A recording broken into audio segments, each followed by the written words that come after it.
திட்டம் போட்டு செயல்படுத்தப்படுகிற ஒரு உருவாக்குவதற்காக முடிவெடுப்பது என்று வரும்போது ஆட்சி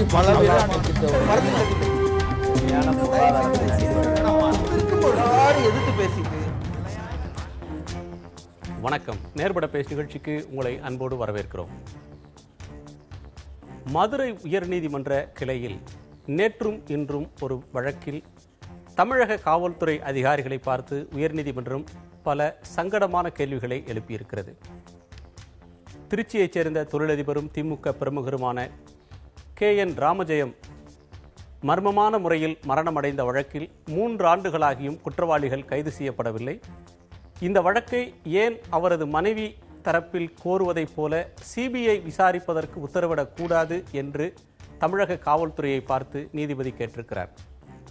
ஊடகங்களில் வெளியான இன்னொரு செய்தி, சென்னையில் மேடவாக்கத்தில் நகை அடகு கடையினுடைய அதிபர் ஒருவரை கொள்ளை நடத்தக்கூடிய ஒரு முயற்சியில் துப்பாக்கியால் சுட்டு 2 முயற்சி செய்திருக்கிறார்கள். கொள்ளை முயற்சியில் துப்பாக்கி சூடு நடத்தப்படுவது இது முதல் முறை என்று ஓர் காவல்துறை அதிகாரி சொன்னதாகவும், தமிழகத்தில் துப்பாக்கி கலாச்சாரம் தலையெடுக்கிறதோ என்ற கேள்வியை டைம்ஸ் ஆஃப் இந்தியா பத்திரிகை இன்றைக்கு எழுப்பியிருக்கிறது. சில வழக்குகளில் குற்றவாளிகள் கண்டுபிடிக்கப்படாமல் போவதற்கு காரணம் உண்மையிலேயே துப்பு துலங்காததா அல்லது அரசியல் தலையீடா, காவல்துறையின் மெத்தனமா? துப்பாக்கி கலாச்சாரம் தலையெடுக்கிறது என்ற ஒரு கவலையை ஊடகங்கள் வெளிப்படுத்துவதற்கு அடிப்படை காரணம் என்ன? விவாதிக்கலாம். நம்மோடு அஇஅதிமுகவின் பேராசிரியர் திரு தீரன், திமுகவின் வழக்கறிஞர் திரு பரந்தாமன், வழக்கறிஞரும் மனித உரிமை செயல்பாட்டாளருமான திரு புகழேந்தி, காவல்துறை ஓய்வு பெற்ற காவல்துறை அதிகாரி திரு வி சித்தண்ணன், மதுரையிலிருந்து மனித உரிமை செயல்பாட்டாளர் திரு கதிர், எவிடன்ஸ் கதிர். வணக்கம். பேராசிரியர் தீரன், இந்த 2 வழக்குகளும் குறிப்பாக நேற்றைக்கு சென்னை தலைநகரில் நடந்த ஒரு வழக்கு எடுத்துக்கிட்டோம்னாலும், ஒரு 2 கொள்ளையர்கள் சர்வசாதாரணமாக துப்பாக்கியால் சுடக்கூடிய ஒரு செய்தி ஒரு ஊடகத்தை பதற வைத்திருக்கிறது. தமிழகத்தில் மட்டும் ஒரு 2500 அளவுக்கு லைசன்ஸ்டு கன்ஸ் இருக்கு, உரிமம் பெற்ற துப்பாக்கிகளை வைத்திருக்கிறார்கள். வெளி மாநிலங்களிலிருந்து கள்ளத்தனமாக வாங்கி உரிமம் இல்லாமல் வைத்திருக்கக்கூடிய துப்பாக்கிகளுடைய எண்ணிக்கை அதைவிட அதிகமாக இருக்கக்கூடும் என்று ஒரு ஏடு எழுதுகிறது. இந்த சம்பவங்கள், இதற்கு முன்னால் தகராறு என்றால் கத்தியால் வெட்டி கொள்வதும் அல்லது மோதிக்கொள்வதுமான செயல்கள் இருக்கும். துப்பாக்கி இப்போது புழங்குவது என்பது தவிர்க்க இயலாதாக மாறுகிறதா? பொதுவாக தமிழகத்தை பொறுத்தளவிலே சட்டம் ஒழுங்கானது மிக சிறப்பாக காவல்துறையினராலே மாண்புமிகு அம்மா அவர்களுடைய வழிகாட்டுதலிலே மிக சிறப்பாக நடைபெற்று கொண்டிருக்கிறது. இது அங்கொன்றும் இங்கொன்றுமாக இப்படி ஒரு சில நிகழ்ச்சிகள் இது இப்பொழுதுதான் முதலாக செய்தித்தாளில் நாம் பார்க்கிறோம். அந்த நகைக்கடைக்காரரை இப்படி மிரட்டி அந்த துப்பாக்கியை காட்டி அவர்கள் சுட்டிருக்கிறார்கள். இது உண்மையிலேயே மிகுந்த கவனத்திற்குரியதாக எடுத்துக்கொண்டு தமிழக அரசானது உரிய நடவடிக்கை எடுக்கும் என்று நான் இந்த நேரத்திலே தெரிவித்துக் 2011 22 கள்ள துப்பாக்கிகள் பறிமுதல், 2012 54, 13 86, 2014 83, 2015 இந்த மாதம் வரையிலும் 45. ஒரு அலாமிங்கா இல்லையா இந்த எண்ணிக்கைன்றது? அதான், அது சில தனிப்பட்ட காரணங்களுக்காக வசதி படைத்தவர்கள் என்ன செய்கிறார்கள், சட்ட ரீதியாக லைசன்ஸ் பெற்று துப்பாக்கி வைத்துக் கொள்கிறவரும் இருக்கிறார்கள். சில காரணங்களுக்காக வேறு தவறாக பயன்படுத்துவதனுடைய நோக்கமுடையவர்கள் எல்லாம் இப்படி கள்ளத்தனமாக சில காரியங்களில் ஈடுபடுகிறார்கள். இது காவல்துறையினுடைய கவனத்திற்கு வருகிற பொழுது நிச்சயமாக முறையாக விசாரித்து உரிய நடவடிக்கை எடுக்க அம்மா அவர்களுடைய ஆட்சியானது என்றைக்கும் தவறியது கிடையாது.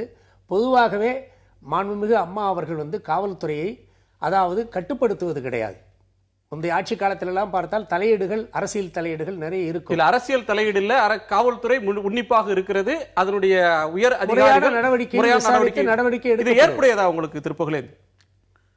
இல்லை, காவல்துறை நடவடிக்கை எடுக்குதுன்னா சட்டம் ஒழுங்கை பொறுத்தளவில் ரொம்பவும் மோசமாகவும் இல்லை, ரொம்பவும் சிறப்பாகவும் இல்லை. அதுதான் நான் சொல்லுவேன்.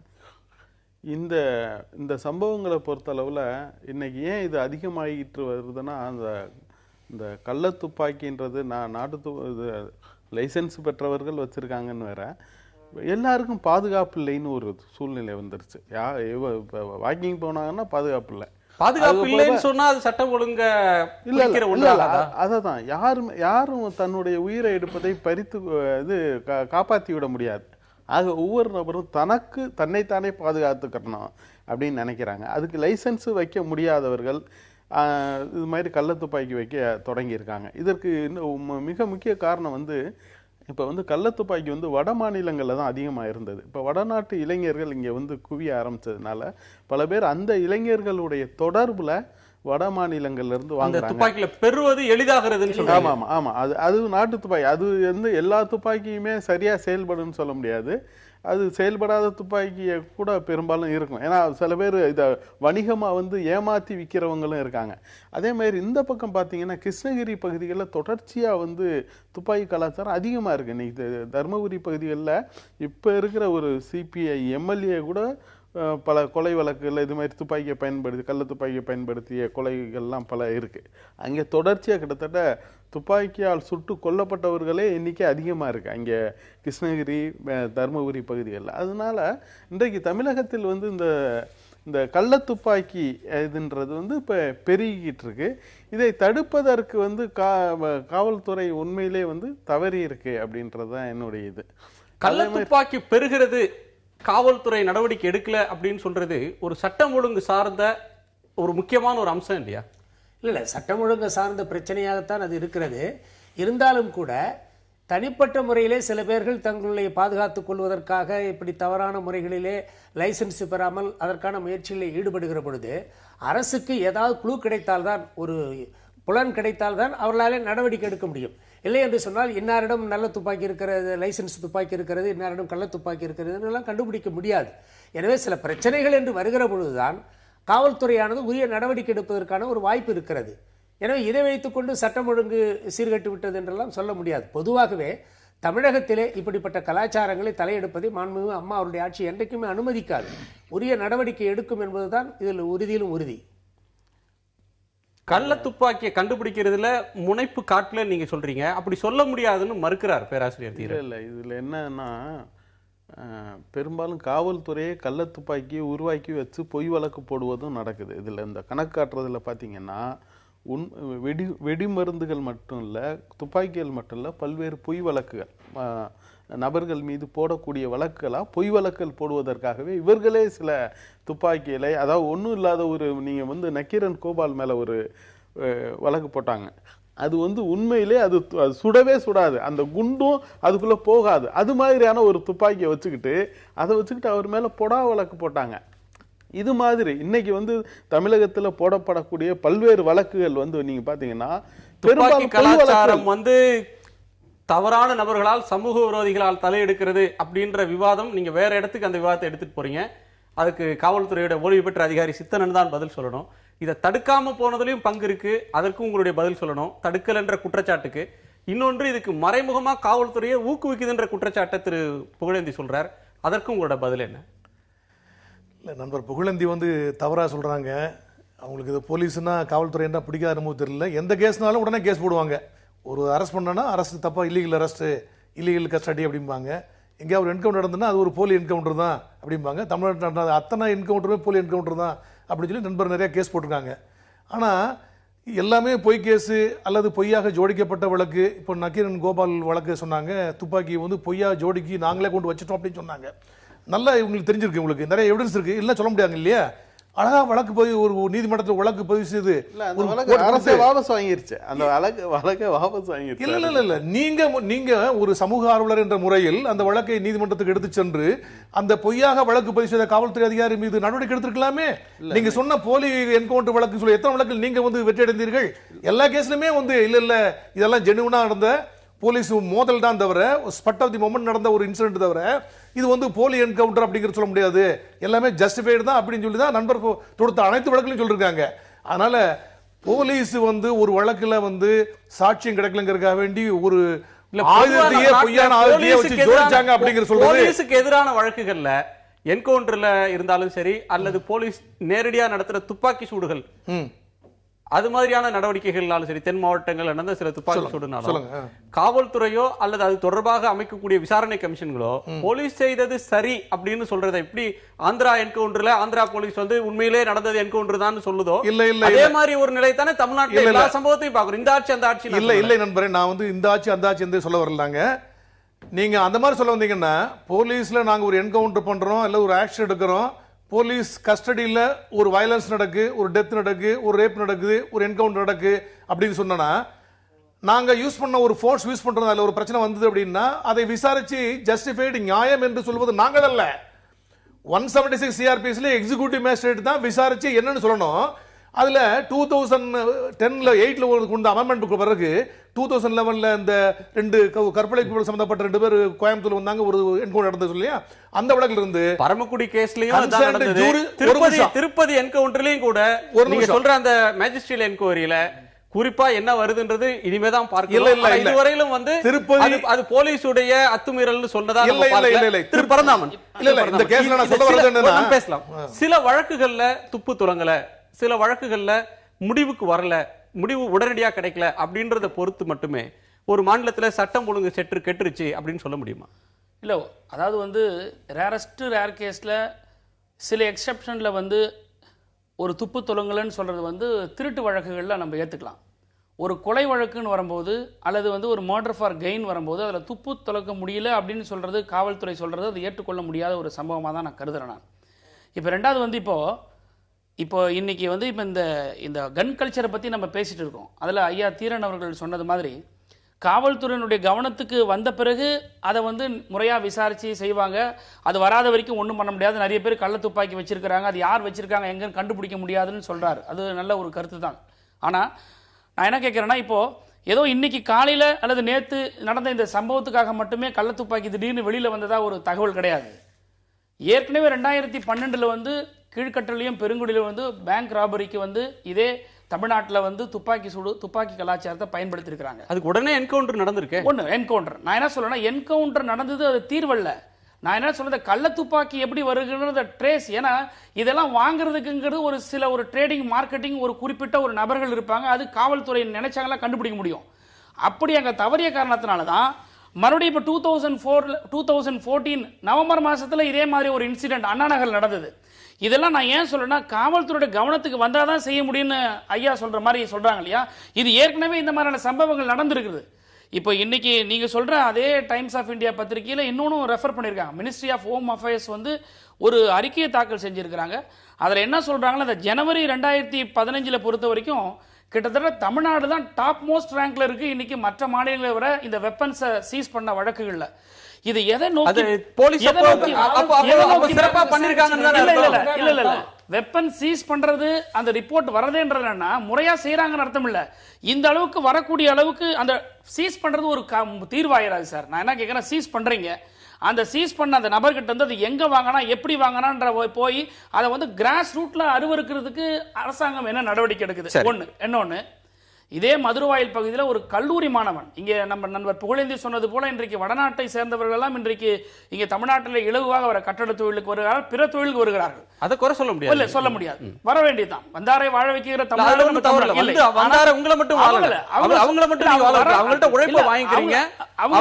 அவங்களால நீங்களும் வாழ்றீங்க. அவங்க வரது தப்புன்னு சொல்ல வரலங்க. அதாவது வடக்கிலிருந்து பொருள்கள் வருவதற்கு இலகுவான வழிகள் இருக்குதுன்னு சொல்றத கருத்துக்காக நான் சொல்றேன். வந்தார வாழ வைக்கிறதுன்ற ஒன்று இல்ல, அவங்க மட்டும் வாழல. இதுல ஒரு சின்ன விஷயம், ஒரு ஸ்டூடண்ட், நான் வேளச்சேரி இத சொல்றேன். வேளச்சேரி என்கவுண்டர்ல 5 பேர் கொல்லப்பட்டார்கள். அந்த 5 பேரும் 5 துப்பாக்கி வச்சிருந்ததா அந்த அறையில இருந்து ரத்தம் சிதறி கிடந்தது எல்லாம் பார்த்தோம். அந்த 5 பேர் மட்டும்தான் அதை செஞ்சாங்களா? அந்த துப்பாக்கி எங்க இருந்து வந்தது, யார் கொடுத்தார்கள், அதை எந்த ஒரு விசாரணை செய்யாம மூடி மறைக்கப்பட்டது. 5 பேர் உள்ள இருக்காங்க, 5 பேர் 5 வெப்பன் வச்சிருக்காங்க. நண்பர்கள சரியா அந்த வங்கி கொள்ளையில பணம் எவ்வளவு பறி போனது, அதுல எவ்வளவு மீட்கப்பட்டாங்க, அவங்க இன்னைக்கு வரலயே ஒரு மர்மமான ஒன்றாகவே இருக்கு. அவங்க பயன்படுத்துற சிம் கார்டு எங்க, அந்த சிம் கார்டுல யார்கிட்ட பேசினாங்க, என்ன விசாரணை நடந்துச்சு, மூடி மறைக்கப்பட்டது. என்கவுண்டரோட மூடி மறைக்கப்பட்டது. அதை என்கவுண்டரை ஜஸ்டிஃபை பண்றாங்க. நான் துப்பாக்கியால சுட்டா என் மேல கொலை வழக்கு, என்னை ஒருத்தன் வெட்ட வந்தானா நான் சுட்டா கொலை வழக்கு. ஆனா போலீஸ் சுட்டா அது வந்து டிஃபென்ஸ். போலீஸ்க்கு பவர் கொடுத்திருக்கீங்க, சிஆர்பிசில பவர் கொடுத்திருக்கீங்க. இல்ல சில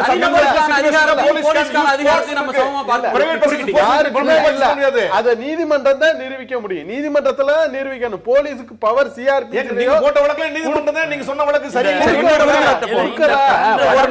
வட மாநிலத்திலிருந்து வரக்கூடியவங்களை பற்றி தகவல்களை சேகரிக்கிறதுக்காக காவல்துறைக்கு இன்ஸ்ட்ரக்ஷன் கொடுக்கப்பட்டு அவர்களை பற்றிய விவரங்கள்லாம் இப்ப தொகுக்கப்பட்டு வருகிறது. ஏன்னா அவங்களுடைய அதுவே சட்டவிரோதம் சொல்லி அவங்க வழக்கு தொடுத்து அது அவங்க தனிப்பட்ட முறையில் அது செய்யறாங்க. ஆனாலும் கூட இப்படி அவர்களால் ஏதேனும் சட்ட ஒழுங்கு பிரச்சனை இங்கு வந்துவிடக் கூடாது என்பதற்காக காவல்துறை வைத்து அந்த மாதிரியான நடவடிக்கைகள் எல்லாம் மாண்புமிகு அம்மா அவருடைய அரசானது எடுத்துக்கொண்டுதான் இருக்கிறது.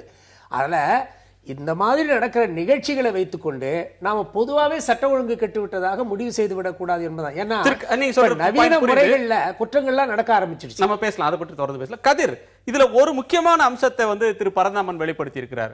ஒன்னு, துப்பாக்கிகள், கள்ள துப்பாக்கிகளுடைய நடமாட்டம் அப்படின்னு வர்றப்ப அதை அதிகமாக கண்டுபிடிச்சு பறிமுதல் செய்ததுல தமிழ்நாடு தான் முன்னணியில் இருக்கிறதுன்னு உள்துறை அமைச்சகம் சொன்ன ஒரு செய்தி.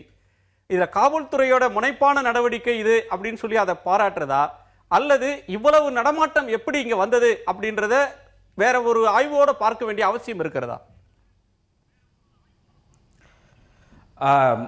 இதில் முதல்ல நான் ஒன்று தெளிவுபடுத்த விரும்புகிறேன். அதாவது தென் மாவட்டங்களில் நடைபெற்ற 2 போலீஸ் ஃபயரிங், ஒன்று 1999 ஜூலை மாதம் 23 தாமிரபரணியில் அந்த 17 தலித்துகளை துப்பாக்கி சூட்ட படுகொலை சம்பவமாக இருக்கலாம்.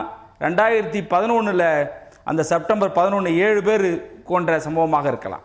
செப்டம்பர் 11 நடந்த சம்பவத்தில் நீங்க பாத்தீங்கன்னா துப்பாக்கி கடங்களிலிருந்து எடுக்கப்பட்ட அந்த துப்பாக்கி ரிஜிஸ்டர்ல கையெழுத்து போட்ட போலீசார் யாருன்னா எஸ்சி போலீசார். இங்கதான் அரசாங்கம் திட்டமிட்டு செய்யறாங்க நான் சொல்ல வரேன். ஒரு போலீஸ் ஃபயரிங் அங்க இருக்கக்கூடிய தலித் மக்கள் மீது நடத்தப்படுது அப்படின்றது பிளான் பண்றாங்க. துப்பாக்கி கடங்களை வாங்கும் போது ஒரு எஸ்சி போலீஸை வச்சுதான் ரெக்கார்ட்ல வந்து வாங்குறாங்க. பிரச்சனை என்ன? ரெக்கார்டு பிரகாரம் எஸ்சி சுட்டான் இருக்கும். ஆனா வாங்கப்பட்ட எஸ்சி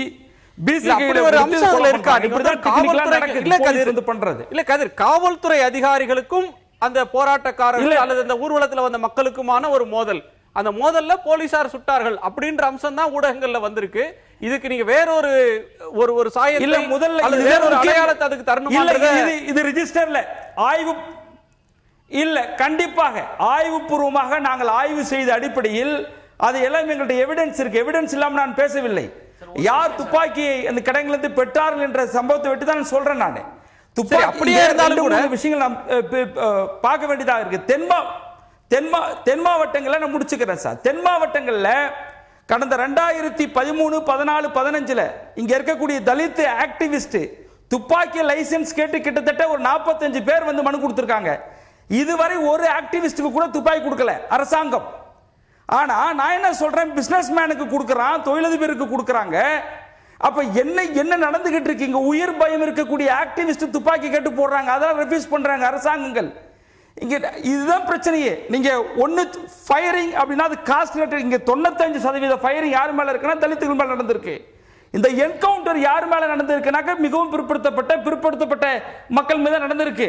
அவர் போலீஸ் அதிகாரி சொல்றாரு, இங்க வழக்கறிஞர் புகழேந்தியை பார்த்துட்டு இது மாதிரி எல்லா கேஸுமே அம்மா ஃபேக் என்கவுண்டர், எல்லாமே ஃபேக் என்கவுண்டர் தான். எந்த விதத்துல வந்து இங்க நியாயமா என்கவுண்டர் நடந்திருக்கு? இப்ப காளிதாச சுட்டு கொண்டு கூட நண்பர் சொல்றாங்க, கதிர் சொல்றாங்க, எல்லாமே வந்து குறிப்பிட்ட சமூகத்துக்கு எதிராக தானே எல்லாமே போலீஸ் வந்து பல பிரயோகம் பண்றாங்க அப்படிங்கிறது. அதெல்லாம் முற்றிலும் பொய்யானது. இல்ல பொதுமக்கள் குறிப்பிட்ட சமூகத்தின் மீது வந்து வன்முறையை பயன்படுத்துறது ஒரு கிவன் சிச்சுவேஷன்ல பெரிய லாண்ட் ஆர்டர் சிச்சுவேஷன்ல பண்ணலைன்னா கண்டிப்பாக மிகப்பெரிய மனித இழப்பு ஏற்படும் அப்படின்னு இமிடியேட் டேஞ்சர் இருக்கும்போது அல்லது காவல்துறையினர் தாக்கப்படும் பொழுது பவரை யூஸ் பண்ணல, போலீஸ் ஃபோர்ஸ் யூஸ் பண்ணலைன்னா காவல்துறைக்கு மிகப்பெரிய மனித இழப்பு ஏற்படும் அப்படிங்கிற சூழ்நிலையில மட்டும்தான். சரி, அது உங்களுடைய கருத்து.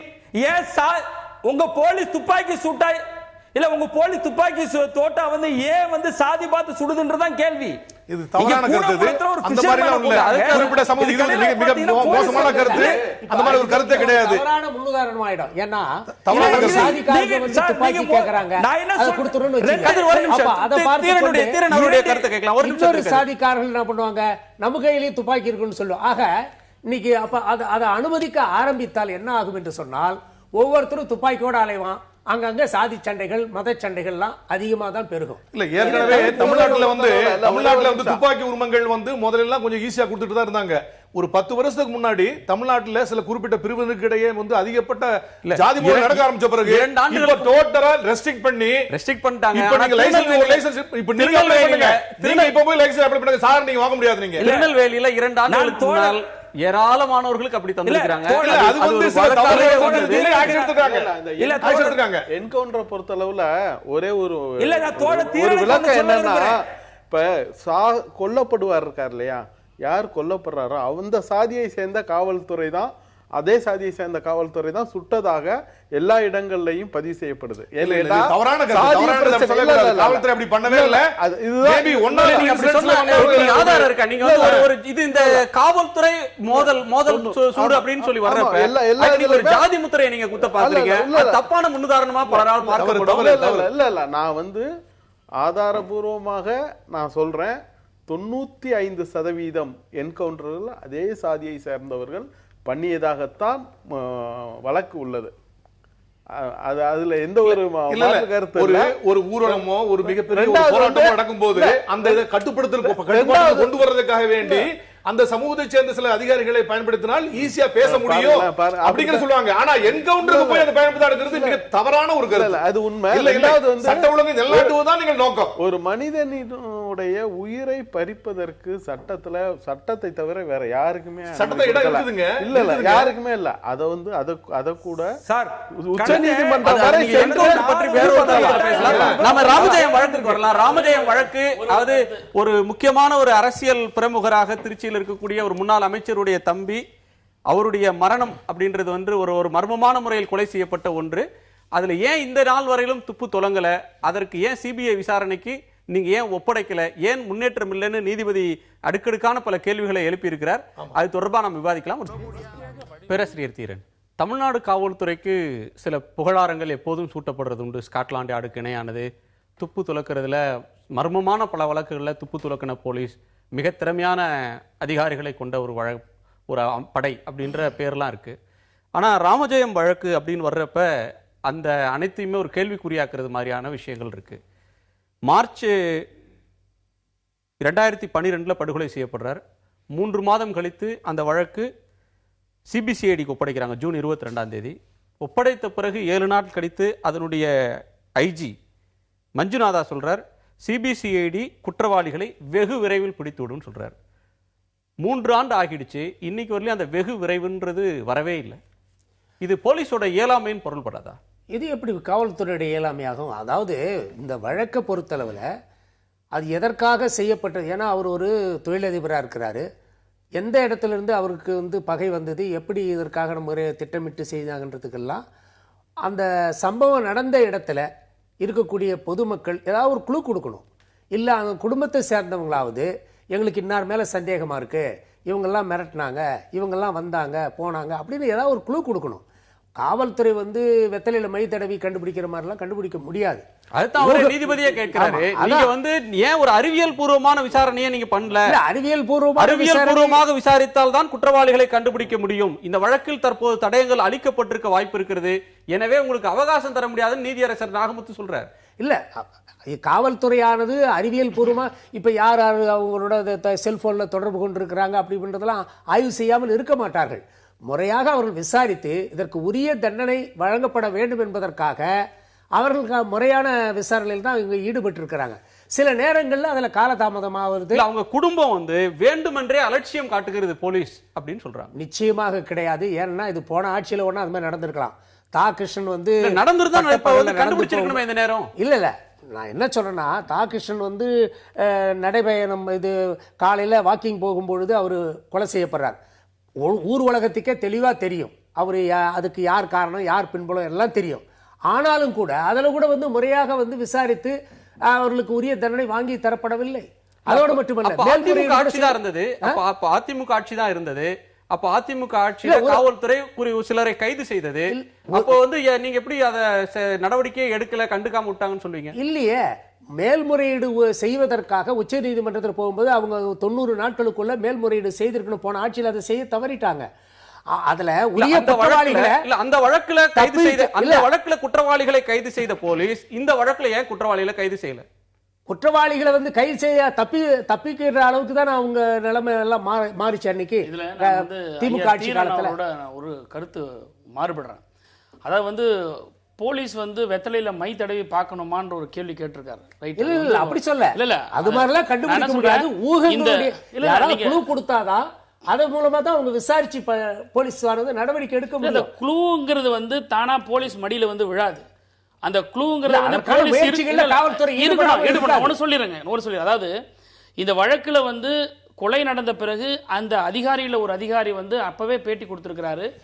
இந்த சம்பவம் வந்து அந்த காவிரி கரை ஆற்றில் நடந்த மாதிரி தெரியல. இது இந்த இந்த அந்த திரு ராமஜெயம் அவர்கள் வந்து பின்கையெல்லாம் கட்டப்பட்டு இந்த அந்த அந்த நடவடிக்கை அந்த பாடியை பார்த்த உடனே அவர் என்ன தோணுதுன்னா, இது எங்கேயோ ஒரு அறையில் ஒரு ஸ்பேஷியஸான பிளேஸில் வச்சு செய்து கொண்டாந்து இங்கே போட்டிருக்கிற மாதிரி இருக்குன்ற காவல்துறை அதிகாரியே பேட்டி கொடுத்துருக்கிறாரு.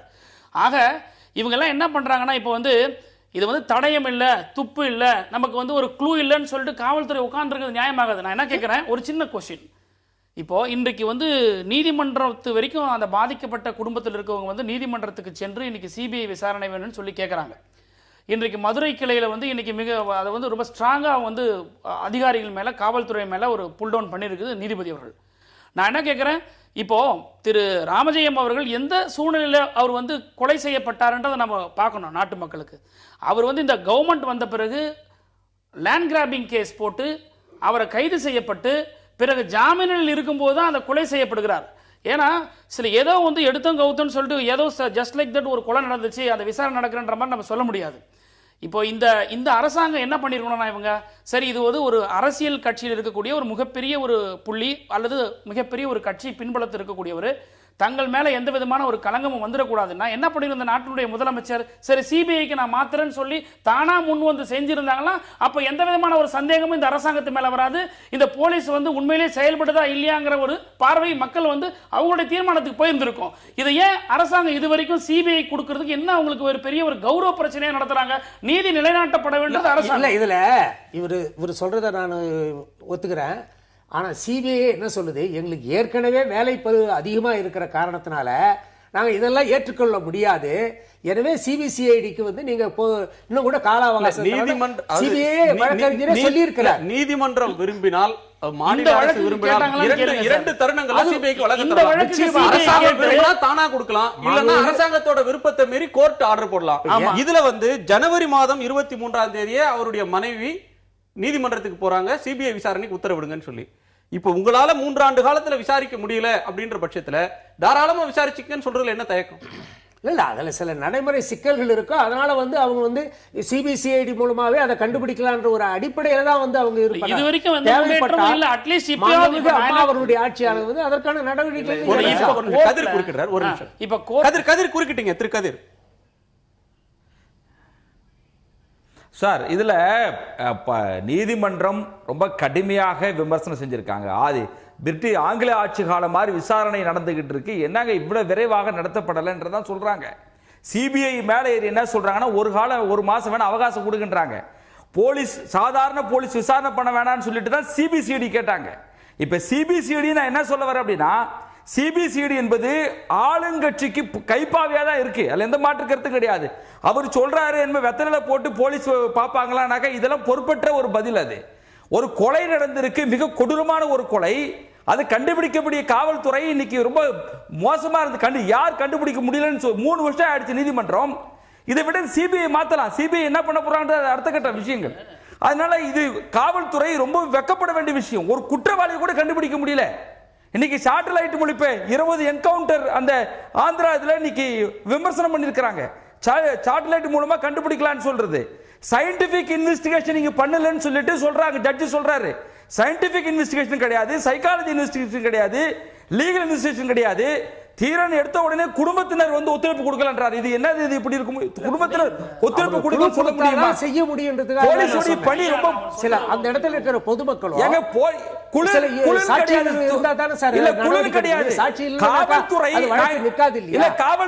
காவல்துறை இருங்க.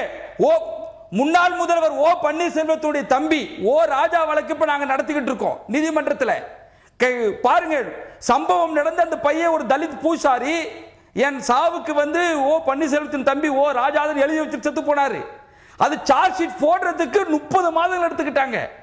ஒரு சாதாரண இன்னைக்கு ஒரு தற்கொலை வழக்குக்கு 1 மாசத்துல போட வேண்டிய குற்றப்பத்திரிக்கையை 30 நாட்கள் கடந்து நீதிமன்ற கேள்வி கேட்ட உடனே நாங்க சிபிஐ கேட்கிறோம் உடனே முந்தைய நாள் இரவு வேகமாக போய் சார்ஜ் ஷீட் போடுறாங்க. ஏன்னா சிபிஐக்கு போயிடக்கூடாதுன்னு சொல்லிட்டு இப்படி தந்திரமா காய் நடத்தினா அப்புறம் எங்க பண்ண முடியும்? எப்படி நீங்க எல்லா விஷயங்களையுமே நான் சொல்றேன், ஆளுங்கட்சியும் போலீஸும் எந்த மாற்று கிடையாது. அரசியல் தலையீடு அல்லது அரசியலுடைய தலையீடு ஒன்று இந்த சிபிசிஐடிக்குள்ள இருக்கு, அதனால அவங்களுடைய கைகள் கட்டப்பட்டிருக்கு அப்படின்ற ஒரு பொருள்பட கதிர் சொல்றாருன்னு எடுத்துக்கலாம். அப்படி எடுத்துக்கொண்டோம்னா அப்படியான தலையீடுகள் இருக்கா? ஏன் இந்த வழக்குல ஒரு முன்னேற்றத்தை சிபிசிஐடியால அடைய முடியல? இல்ல நண்பர் கதிர் சொல்ற மாதிரி அந்த மாதிரி எல்லாம் இல்ல, நிச்சயமா இல்ல. தமிழ்நாடு போலீஸ் வந்து இன்எஃபெக்டிவ் போலீஸோ அல்லது செகண்ட் டு நன்னோ இல்ல. இந்தியாவில் நம்ம இந்தியாவில் இன்னைக்கு முதலாவது தான் வச்சுட்டு இருக்கோம், அதுல ஒன்றும் சந்தேகமே கிடையாது. இந்த வழக்கு வந்து நீங்க ஏற்கனவே சொன்ன மாதிரி ஒரு மிகப்பெரிய ஒரு அரசியல் புள்ளி, மிகப்பெரிய அரசியல் கட்சியை சார்ந்தவர், அவருக்கு ஏகப்பட்ட பிசினஸ், நூற்றுக்கணக்கான பிசினஸ் இருக்கு, நூற்றுக்கணக்கான டிரான்சாக்ஷன் இருக்கு, எல்லாமே இருக்குது. அதனால இந்த வழக்கு நடந்த உடனே நீங்க சொன்ன மாதிரி ஏற்கனவே 1 மாத காலத்துக்கு 20 நாள் காலத்துக்கு லோக்கல் போலீஸ் விசாரிச்சு அதுக்கப்புறம் தான் சிபிசிஐடிக்கு வருது. சிபிசிஐடிக்கு வரும்போது பல்வேறு தடயங்கள் சிபிசிஐடிக்கு முழுமையாக வந்ததா அல்லது அந்த இம்மீடியட்டா போய் ஸ்பாட்ல பாக்குறக்கூடிய ஒரு எஃபெக்ட் வேற, சிபிசிஐடி ஆவணங்களை வைத்து பாக்குறது வேற. அப்ப உள்ளூர் போலீஸ் விசாரிச்சிருக்கீங்க, அப்படி சொல்ல வரல. நம்பர் 1 இல்ல, விசாரித்ததும் தமிழக காவல்துறை, முதல்ல 90 நாள் விசாரிச்சதும் தமிழக காவல்துறை, அதுக்கு பிறகு விசாரிக்கிறதும் தமிழக காவல்துறை. லோக்கல் போலீஸ் வந்து அதுல அசட்டியா இருக்காங்கன்னு சொல்லி சிபிசிஐடி கேட்டாங்க, சிபிசிஐடி வந்துருச்சு. சிபிசிஐடி போலீஸ்ல 12 டீம் போட்டு இந்த வழக்குல மிக துரிதமாக கண்டுபிடிக்கணும்னு எவ்வளவோ ட்ரை பண்றாங்க. சில தடயங்கள் கிடைக்கல அப்படிங்கிறதுக்காக வேண்டி போலீஸ் அசட்டியா இருக்கிறாங்க அல்லது அரசியல் தலையீடு இருக்கு. இந்த மாதிரி வழக்குகள்ல அது இந்த கட்சி அந்த கட்சி எந்த கட்சியுமே இல்ல, அதெல்லாம் தலையீடு சொல்லவே மாட்டாங்க. இது மிகப்பெரிய கொலை வழக்கு. இது இன்னைக்கு யாராவது தப்பு பண்ணாங்க நாளைக்கு அனுமதிக்க சொல்லிருக்கோம், அப்படிலாம் செய்ய மாட்டாங்க. கண்டிப்பாக சிபிசிஐடில சில அதிகாரிகளுடன் நான் பேசினேன், இதை பற்றி டிஸ்கஸ் பண்ணேன். மிக முனைப்புடன் செயல்பட்டு கொண்டிருக்கிறார்கள். 12 டீம் போட்டிருக்காங்க. இதுல அவங்க சம்பந்தப்பட்ட ராமஜெயம் சம்பந்தப்பட்ட அவங்க ஃபேமிலி மெம்பர்ஸை 10 தடவை விசாரிச்சு ஏதாவது மோட்டிவ் இதா இருக்குமா அதா இருக்குமா அதா இருக்கான்னு ஒவ்வொன்றா எலிமினேட் பண்ணிட்டு தான் வர்றாங்க. செல்போன் கான்டாக்ட் பூரா எடுத்துட்டு எல்லாம் எலிமினேட் பண்ணிட்டு தான் வர்றாங்க. சாதாரண ஒரு கூலி தொழிலாளி இறந்தாங்கன்னா ஏதாவது கொலை செய்யப்பட்டாருன்னா அதுக்கு 1 மோட்டிவ் 2 மோட்டிவ் கூட இருக்கலாம். இதுல ஏற்கனவே தீரன் சார் சொன்ன மாதிரி நிறைய மோட்டிவ் இருக்குது, எல்லாம் எக்ஸ்க்ளூட் பண்ணி பண்ணி பண்ணி பண்ணி பண்ணி வந்துட்டு தான் இருக்கிறாங்க. அதனால ஒரு முழுமையான இப்ப எனக்கு இன்னைக்கு இப்ப லேட்டஸ்டா கிடைத்த தகவல் பிரகாரம் 2-3 குழுல அநேகமான பத்திரிகைகள் வந்திருக்கு. இல்ல இல்ல இல்ல அது அதெல்லாம் செய்தி வருகிறது. ஒன்று, துப்பு துலக்க முடியாமல் போலீஸ் திணறல் அப்படின்னு ஒரு வாரத்துல செய்தி வருகிறது. அதுக்கு பிறகு கொஞ்ச நாள் கழிச்சு பாத்தீங்கன்னா முக்கியமான துப்பு கிடைத்தது, குற்றவாளிகள் விரைவில் பிடிபடுவார்கள் அப்படின்னு சொல்ற ஒரு கருத்து வருது. இப்போ முக்கியமான சில தடயங்களின் பேரில் இப்போ போலீஸ் ஆக்ட் பண்ணிட்டு இருக்காங்க. நான் பேசின அதிகாரி கூட ரொம்ப நம்பிக்கை தெரிவிச்சாங்க, விரைவில் எப்படி பிடிச்சிருவோம், இது வந்து மிகப்பெரிய அவமானம், எங்களுக்கு சீக்கிரமா கண்டுபிடிக்கலன்னா நீதியரசர் கூட ரொம்ப கேவலமா. சிபிசிஐடியே 2012 ஜூன் 27 கொடுத்த பிறகு 22ல கொடுத்த பிறகு 8 நாள் கழிச்சு இவர் சொல்றார், நம்முடைய அன்றைக்கு இருந்த ஐஜி திரு மஞ்சுநாதா சொன்னார் விரைவில் பிடிப்போம். அன்றைக்கு மறுதினம் இன்னொரு பத்திரிகை எழுதியது, கொலையாளிகளை நெருங்கியது சிபிசிஐடி. நான் இன்னொன்னு உங்களுக்கு சொல்ல விரும்புறேன், நெருங்க முடியல. அதுக்கு பிறகு உங்களுக்கு சொல்ல விரும்புறேன், கன்க்ளூசிவ் ப்ரூஃப் நல்ல எவிடன்ஸ் கலெக்ட் பண்ணிட்டு தான் ரீசனபிள் பக்காவா ப்ரூஃப் இருந்தா மட்டும்தான் ஒரு அக்யூஸ் நெருங்க முடியும். ஏனதான ஒரு கேஸ் பண்ண முடியாது. இது சாதாரண வழக்கு இல்லை. கண்டிப்பாக போலீஸ் நடவடிக்கை எடுப்பார்கள். நம்பர் 1. இப்ப நீங்க சிபிசிஐடி இருந்து மாத்தி சிபிஐ கொண்டு போங்க கூட சொல்றீங்க. பாதிக்கப்பட்டவங்க கேக்குறாங்க, ஒரு நிமிஷம் என்ன ப்ராப்ளம் இருக்கு? இல்ல தப்பு இல்ல. நான் என்ன கேக்குறேன், சிபிஐக்கு கொடுத்த பல வழக்குகள்ல அவங்களால விசாரிக்க முடியாம இருக்கு. அதுலயும் வந்து அங்கேயும் வந்து ஒரு தண்டனை வாங்கி தரதும் சரி, முழுமையா குற்றவாளிகளை கைது செய்யறதுக்கும் அது ஒண்ணும் அங்கேயும் சால்வ் ஆகாம போன வழக்குகள் பல இருக்கு. அப்படி இருக்கு சொல்றேன். இதுல வந்து காவல்துறை வந்து நான் சிபிஐக்கு நான் இந்த வழக்கை நான் மாற்றதுக்கு எங்களுக்கு தயக்கம் உண்டு, நாங்க மாத்த மாட்டோம் சொல்லவே இல்லை. இது வரைக்கும் நாங்க என்னென்ன ஸ்டெப் எடுத்திருக்கோம்னு ஸ்டேட்டஸ் ரிப்போர்ட் ஒன்னு ஃபைல் பண்ணாங்க. 6 மாசமா சொல்லிட்டு இருக்காங்க. இல்ல, ஜனவரி ஒரு நிமிஷம். மாசத்துல அந்த வழக்கு வருது. ஜனவரி மாதத்துல அந்த வழக்கு வருது. ஜனவரி 23 அவருடைய மனைவி வழக்கு போடுறாங்க. நீங்க அன்றைக்கு இத்தனை நாள் வரையிலும் நாங்க என்ன விசாரிச்சோம்னு சொல்லி விவரங்களை கொடுக்கிறது நியாயம். அதற்கு பிறகு இவ்வளவு விசாரிச்சிருக்கோம், வேணா நீங்க சிபிஐக்கு உத்தரவு போடுங்க, கவலை இல்லைன்னு சொல்லுங்க. அப்படிதான் அப்படிதான் சொன்னாங்க. இப்பவும் இது வரைக்கும் இதெல்லாம் நடவடிக்கை எடுத்திருக்கோம், நாங்க சின்சரா எடுத்திருக்கோம் அப்படின்னு சொன்னாங்க. அப்ப நீதியரசர் என்ன சொன்னாங்க அப்படின்னாங்கன்னா, இன்னும் சயின்டிபிக்கா ஏதாவது பண்ண முடிஞ்சாலும் பாருங்களேன், நீங்க ஒன்னும் நல்ல போலீஸ் தானே, சாதாரண போலீஸ் இல்ல நீங்க இந்தியாவுல, அதனால நீங்க நல்லாவே பண்ண முடியும், உங்களுக்கு இன்னும் டைம் தரேன், ஜூலை 24 வரைக்கும் நான் தரேன் சொல்லிருக்காங்க. இப்ப நீங்க சிபிஐ மாத்திரம் சொன்னீங்க இல்லையா, நான் ஒரு சின்ன இதுக்காண்டி சொல்றேன். சிபிஐல இப்ப சிபிஐ சைடுல இருக்கக்கூடிய சீஃப் ஏடிஜிபி யாரு, சிபிஐல 6 வருஷம் ஒர்க் பண்ணிருக்காங்க. அங்க உள்ள ஐஜி யாரு, சிபிஐல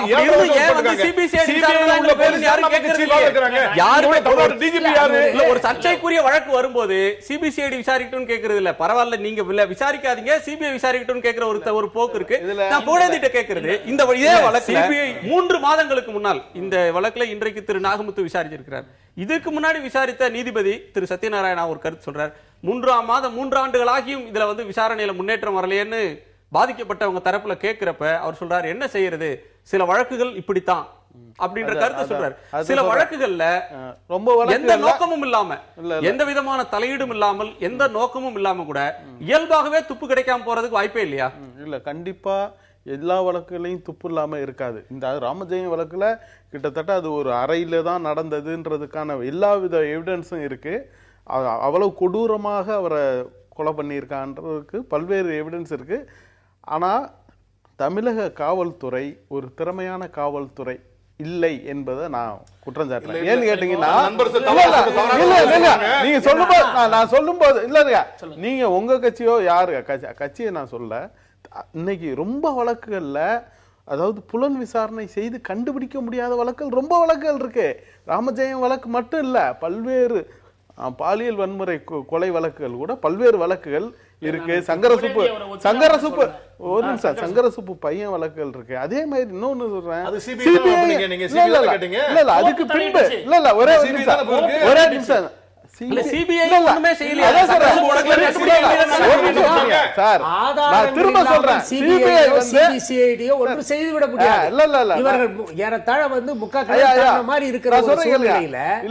இவர்களாலே முடியும் நம்பிக்கை. ஒரு காரணம் சொல்றேன், சிபிஐ ஆவணங்களை வைத்து வழக்கு பார்க்கக்கூடிய ஒரு அமைப்பு, அது புலனாய்வு செய்யக்கூடிய அமைப்பு அல்ல, பண்ண முடியாது. அது பண்ண முடியாது. ரெண்டாவது தமிழக காவல்துறை பெரும்பாலான வழக்குகள்ல பொய்யான அக்யூஸ்டுகளை சரண்டர் பண்ணி கேஸ முடிக்கிறாங்க. அதுதான் இன்னைக்கு நடந்து வர்ற ஸ்வீப்பிங்கா சொல்றீங்க. எந்த ஆதாரம் இல்லாம நீங்க ஜெயலலிதா வாயா சொல்றீங்க. எல்லா வழக்குகளிலும் அந்த அக்யூஸ கொண்டா சொல்றாங்கல்ல, ஒரு 4 பேரை கேஸ் போட்டு தண்டனை கொடுக்கல அந்த போலீஸ் அதிகாரிகளுக்கு. நான் சொல்றேன் விடாதீங்க. இல்ல, அதாவது ஒவ்வொரு வழக்குலையும் நம்ம போய் உட்கார்ந்து காவல்துறைக்கு எதிராக இது பண்ண முடியாது. அதே மாதிரி பல்வேறு வழக்குகள் இன்னைக்கு புலனாய்வு செய்ய முடியாததற்கு காரணம் காவல்துறையை நம்ம முழுசா குற்றம் சாட்ட முடியாது. அது ஒண்ணு. ஏன்னு கேட்டா, காவல்துறையினர் புலனாய்வுக்கான காவல்துறையை பிரிக்கணும். இன்னைக்கு புலனாய்வுக்கான காவல்துறை என்ன செய்யறாங்க, இன்னைக்கு ஒரு கொலை நடக்குதுன்னா அந்த இன்ஸ்பெக்டர் எஸ்கார்ட்ல போய் நிக்கிறாரு, அந்த கொலையை புலன் விசாரணை செய்யாம. போலீஸோட வேலை சுமை காரணமாக அவருடைய பணித்திறன் குறையுது. இதுக்குன்னு தனியான புலனாய்வு அமைப்பை நீங்க உருவாக்கணும். லாண்ட் ஆர்டரையும் பார்த்துக்கிட்டு, கிரைமையும் பார்த்துக்கிட்டு, அங்கே அதிகமா இருக்குன்னு சொல்றீங்க, அதனால புலன் விசாரணையில அவங்களால கவனம் செலுத்த முடியலன்றீங்க. கதிர் குறுக்கிட்டீங்க, சுருக்கமா சொல்லுங்க சார். அதாவது போலீஸ் கண்டிப்பா பிரச்சனை இருக்கு, புலனாய்வும் இங்கே சட்டம் ஒழுங்கும் ரெண்டுமே ஒன்னாதான் இருக்கு, தனித்தனியா இல்ல. இது சாதாரண அது ரொம்ப நிர்வாக ரீதியான பிரச்சனை இருந்துகிட்டு தான் இருக்கு. ராமஜெயம் கேஸ்ல நீங்க கேட்கிற மாதிரி சிபிஐ கொடுக்கறதுல என்ன இருக்கு? இப்ப ஆளுங்கட்சி இப்ப இருக்கக்கூடிய கட்சி அவரு திமுக கட்சியை சேர்ந்தவர். அவங்க ஓப்பனா சொல்றாங்க, இந்த விசாரணையில எங்களுக்கு நம்பிக்கை இல்லைன்றாங்க. ஒவ்வொரு முறையும் பிரஸ்ல கொடுக்கறதா போலீஸ் எப்படி வேணா கொடுத்துட்டு போட்டோம், நீதிமன்றத்துக்கு கொடுக்கிற அறிக்கையிலே நாங்க கண்டுபிடிச்சிட்டோம், விரைவில் பிடிச்சிருவோம் ஒரு அறிக்கை கொடுத்துக்கிட்டே இருக்காங்க அப்படின்னாக்க அதனாலதான் ஜஸ்டிஸ் நாகமுத்து ரொம்ப வேதனைப்பட்டு கோவப்பட்டாரு. என்னங்க நீங்க ஒவ்வொரு முறையும் பிடிச்சிரும் சொல்லிட்டு இருக்கீங்க, காலதாமதமா ஆகிட்டு இருக்கு, 3 வருஷம் ஆயிடுச்சு சிபிசிஎல்ன்றாரு. அதனால இது என்னமோ எனக்கு தெரிந்த பிறகு இது ஒரு இன்வெஸ்டிகேஷன் பண்ணலன்றதெல்லாம் கிடையாது. இதுல வேற விதமான மர்ம முடிச்சுகள் இருக்கு. இதை புகார்தாரர்கள், இறந்து போன பாதிக்கப்பட்ட குடும்பத்தினர்கள் சந்தேகங்கள் எழுப்புகிற போது இதுல என்ன பிரச்சனை இருக்கு நான் கேட்கிறேன். இதுல சிபிஐ எனக்கு என்னமோ சந்தேகம் வருகிறது. இது ஒரு சிபிஐ கருத்தோட இல்லாம பிஜேபி அதிமுகவை தான் பாக்குறேன். இல்ல அப்படி பார்க்க முடியுமான்றது தெரியல. ஒரு வழக்கின் தன்மையை பற்றி நம்ம பேசுறோம், நீங்க குறுக்கிட்டீங்க. இல்ல அவங்க சொன்னாங்க இல்ல சிபிஐல போனா கண்டுபிடிச்சலாம் அப்படிலாம் சொன்னாங்க. சிபிஐல போன கேஸ் எத்தனையோ வழக்கு கண்டுபிடிக்காம முடியும், நம்ம பிரச்சனையாக இருந்திருக்குது. ஒரு வழக்குல வந்து சரியான ஆதாரங்கள் கிடைக்காத கண்டுபிடிக்க முடியினால ஒரு போலீஸ் இன்எஃபெக்டிவ் போலீஸ் கிடையாது. இப்போ உலகத்திலேயே மிகப்பெரிய பணக்கார நாடான சிபிசிஐடிக்கு வந்து வேற பணிச்சுமையே இல்ல. குறிப்பிட்ட இந்த வழக்கு சிபிசிஐடிக்கு அந்த வழக்கை மட்டும் தான் பார்க்கறாங்க. அவங்களுக்கு சட்டம் ஒழுங்கு பிரச்சனை கவனிக்கிறதோ, ஒரு பொதுக்கூட்டத்துக்கு போறதோ, ஊர்வலத்துக்கு போறதோ பந்தோபஸ்து இல்லை. அவங்க முழுமையாக சஸ்டைன்ட் இன்வெஸ்டிகேஷன் பண்றதுக்காக வேண்டி ஒதுக்கப்பட்ட தனிப்பிரிவு சிபிசிஐடி. ஒரு வழக்கை கொடுத்தாங்கன்னா ஒரு இன்ஸ்பெக்டர் அந்த ஒரு வழக்குல மட்டும் தான் இருக்கணும், ஒரு வருஷம் தான் இருக்கணும். தனிப்பட்ட ஒன்றுனாலேயே இந்த வழக்கு விசாரிக்கன்னு கொடுத்த ஒன்றுனாலேயே அவங்களால விசாரிக்க முடியலன்னா உண்மையிலேயே அதுல ப்ரோகிரஸ் இல்ல அப்படின்னு எடுத்துக்க முடியாதா? சரியான ஆய்வாளரை போடணும். சரியான ஆய்வாளரை போட்டு இல்ல ஒரு நல்ல கருத்து. அதாவது ஜெனரலா இருக்கக்கூடிய law and order crime routine police அந்த டீம் விசாரிக்கிறதுக்கும் சிபிசிஐடி விசாரிக்கிறதுக்கும் நிறைய வித்தியாசம் இருக்குது. அதனாலதான் அந்த இன்டென்ஷன்ல தான் கவர்மெண்ட் அதை ஒரு தனி விங்காவே வச்சிருக்காங்க. அவங்களுக்கு வேலையே அதுதான்ற போது அதுல அவங்க ப்ரோகிரஸ் காட்ட முடியல அல்லது வந்து முன்னேற்றம் இல்லைன்னு சொல்லி அவங்க கை கழுவவே முடியாது. நான் என்ன கேட்கிறேன்னா ஒரு நல்ல ஏறத்தாழ நாங்க அந்த குற்றவாளிகளை நெருங்கிட்டு இருந்தா அவங்க சொல்றாங்க. 3 வருஷமா நல்ல ஆபீசரை போட்டீங்கன்னா கண்டிப்பாக அவர் அதாவது ரெண்டு பக்கமும் நல்ல ஆபீசரே இல்லன்றீங்களா? திறமையான அதிகாரிகள் தான் சிபிசிஐடில போட்டுருக்காங்க. திறமையான அதிகாரியை உண்மையிலேயே திறமையான அதிகாரி இல்லைன்றதுனால தான் கண்டுபிடிக்க முடியல. இப்ப சிபிசிஐடி ஒரு மேலெழுந்த வாரியா புதுமையா சொல்றது மாதிரி ஆனா நீங்க சொல்றீங்க. இல்ல சிபிசிஐடில ஆபீசரை போஸ்ட் பண்ணும்போது லோக்கல் போலீஸ் வந்து செலக்ட் பண்ணி தான் போடுறோம். கொலை வழக்கு திரு ராமஜெயம் அவருடைய கொலை வழக்கு இப்படி இருக்குதுன்னு சொன்னா இந்த அரசாங்கத்தை பொறுத்தவரைக்கும் இது வந்து ஒரு முதல் ஒரு எக்ஸாம்பிள் உள்ள ஒரு காரியமே கிடையாது. இதற்கு முன்னாடி இந்த அரசாங்கம் அதிமுக அரசாங்கத்தில் எம்கே பாலனுடைய வழக்காக இருக்கட்டும், ஏற்கனவே இருக்கக்கூடிய வழக்குகள்லாம் இந்த அரசாங்கம் எந்த அளவுக்கு ஒரு மெத்தனத்தை காட்டியிருக்குது, காவல்துறை காட்டியிருக்கு. ஒண்ணும் இல்ல சார், ராமநாதபுரத்துல பிப்ரவரி 2000 எம்கே பாலன் வழக்குல குற்றவாளிகள் நம்ம விவாதிக்கலாம். ராமஜெயம் கொலை வழக்கு சாதிக்கு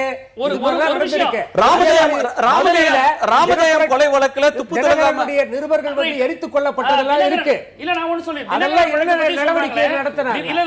அதனால இவங்க ஆட்சியில மட்டும் சட்டம் ஒழுங்கு சரியா இருக்கு இல்ல சொல்ல முடியாது. உன்னை ஒத்துப்பாரு.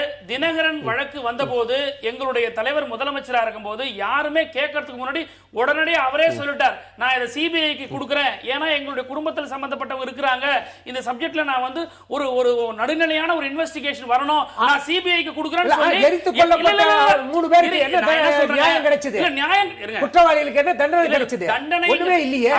அவர் வாயால சொல்லிட்டாரு. அதிகாரத்தில் உள்ளவர்கள் தப்பித்துக் கொள்கிறார்கள். இல்ல அதிகாரத்தில் உள்ளவர்கள் தப்பித்துக் கொள்கிறார்கள். இவங்க மக்கள் தண்டனையை ஜெயில்ல இருக்காங்க. தண்டனை நீதிமன்றத்திலிருந்து தண்டனை பெறுவது என்பது வேறு, அந்த வழக்கை வந்து சரியான திசைக்கு கொண்டு செல்வது என்பது வேறு. ஒரு அரசாங்கம் இல்ல ஒரு நிமிஷம் அதிகாரத்தில் இருந்தால் தப்பித்துக் கொள்கிறார்கள். எல்லா வழக்குலயும் எல்லாமே அப்படிதான். இல்ல ஒரு வழக்கறிஞர் அவங்க மட்டும் இல்ல எல்லாரும் நீங்க இப்படி சொல்ல கூடாது. நீதிமன்றத்துல போய் தீர்ப்பு வரது வேற, இத சிபிஐக்கு கொடுக்கணும்ன்ற ஒரு எண்ணம் வரணும்ல. இந்த அரசாங்கத்துக்கு ஏன் வரல? நம்ம இந்த இதே வழக்கு தொடர்பாக நேயர்கள்ட்ட இந்த கேள்வி முன்வைத்திருந்தோம். ராமஜெயம் கொலை வழக்கில் துப்பு துலங்காதது ஏன்? அதற்கு காரணம் அரசியல் தலையீடா அல்லது காவல்துறையின் மெத்தனமான்ற கேள்வியை முன்வைத்திருந்தோம். அரசியல் தலையீடு என 71% நேயர்களும், காவல்துறையின் மெத்தனம் என 29% நேயர்களும் கருத்து தெரிவித்திருக்கிறார்கள். அந்த நேயர்களுக்கு நன்றி. நிறைவாக இந்த அரசியல் தலையீடு அப்படின்ற ஒன்றுக்கு 71 மெத்தனம்னு 29% பேரும் சொல்றது பற்றின உங்களுடைய பார்வையை ஒரு வரியில பதிவு செய்யுங்க. அதாவது மாண்புமிகு அம்மா அவர்களுடைய ஆட்சியில இதுல அரசியல் ஆதாயம் தேட வேண்டிய அவசியம் ஒன்றும் கிடையாது.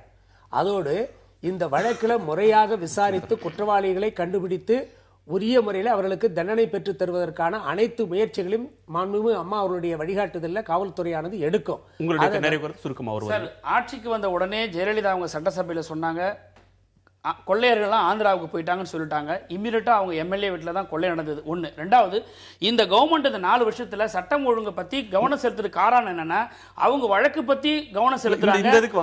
சொல்றேன், இந்த அவங்களுடைய வழக்கு பற்றி கவனம் செலுத்திட்டு இருக்கிறதுனாலையும் அதே சமயத்தில் இது இடைத்தேர்தல் இந்த மாதிரியான பிரச்சனைகளை பற்றி அவங்க கவனம் செலுத்துற காரணத்தினால மக்கள் பிரச்சனைகளோ அல்லது சட்டம் ஒழுங்கு பிரச்சனையோ அவங்க செய்யல. இது பெரும்பாலான மக்கள் இதை சொல்லியிருக்கிறார்கள் என்று சொன்னால் இன்றைக்கு மக்கள்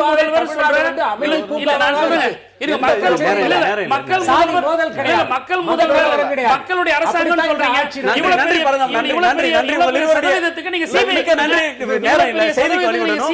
உங்களுடைய ஐவருடைய வருகைக்கும் கருத்து பயிருக்கும் நன்றி.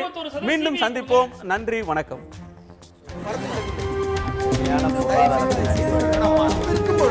எதிர்த்து பேசிட்டு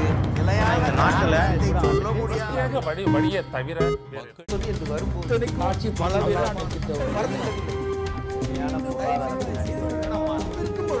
எதிர்த்து பேசிட்டு